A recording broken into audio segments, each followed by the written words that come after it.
So I made a lot of changes to make it where it'll power cycle between each test that it runs, and it logs data. I just kind of broke up the steps in case somebody wanted to use this as a template because it's not hard. Basically, it's the same thing over and over again. You just change your tests inside each part, and that's all you do. The only thing I'm not doing is actually talking to a power supply, powering up a board, talking to a board, taking real results and powering down. That's the only thing, and it's not hard to do if you can communicate with the board. But this is a framework. I'm gonna stop and restart, and I'm just gonna show you show you what it looks like. It's basically the same thing. I just kind of broke it up into stages.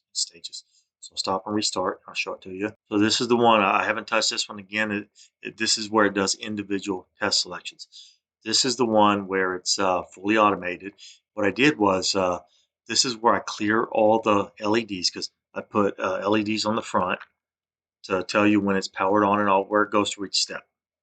And I just put LEDs so you can see status as you're going through.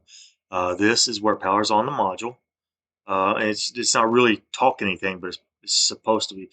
This is where you put in your part where you power it on. This is the part where you do all your, writing of your scripts. You put every script in each stage.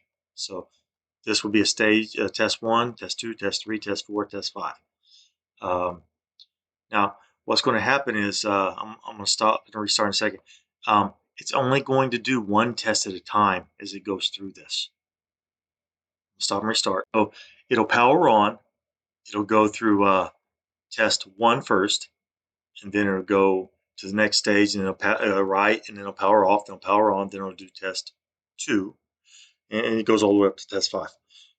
So the next stage is this is where it logs the data. It writes to the file right here. Um, And then the next one is right here, powers the module down. And then this is only because what I noticed was it doesn't power between cycles. It doesn't show the LED turn off because it would just jump back to the next stage where it reset the LED. So I just put a little delay in here so you can see LED turn off, and that's it. And I'm going to give you a video where it runs the whole thing and shows all the data. So have a good day. Okay, so I've done a lot of modifications to the file. The video kind of locked up on me, so I'm just going to kind of run the file, and I've got this open so we can see it actually write the log files for us. So I'm going to do automation. You can see it powers the module on, runs test 1, writes the file, then it powers module down, and it starts over. Power module on, test 2, write file, power module down, and you can have lights for the test as well. Each test is going through each test, but it actually shows them as it's going through. Um, I mean, I don't know when the video cut out. I just know the video kind of locked up and quit. So I did the best I can. Anyway, it's doing the last file now. It may run out of time. Okay, it looks like it stopped. Okay, now we can go check the files. Here's the first one. It's test 1. Here's test 2.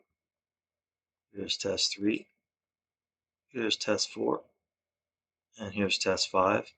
And this just tells you you can extract the data, extract your results. So because you're supposed to read and write registers, you can say pass or fail. I didn't do all that. You can add that in. It's just reading and writing register. I can't do that because I don't have a processor to talk to. I don't have a board to talk to. But anyway, this is it's there. It's all right there. It's not hard to do. Anyway, have a good day.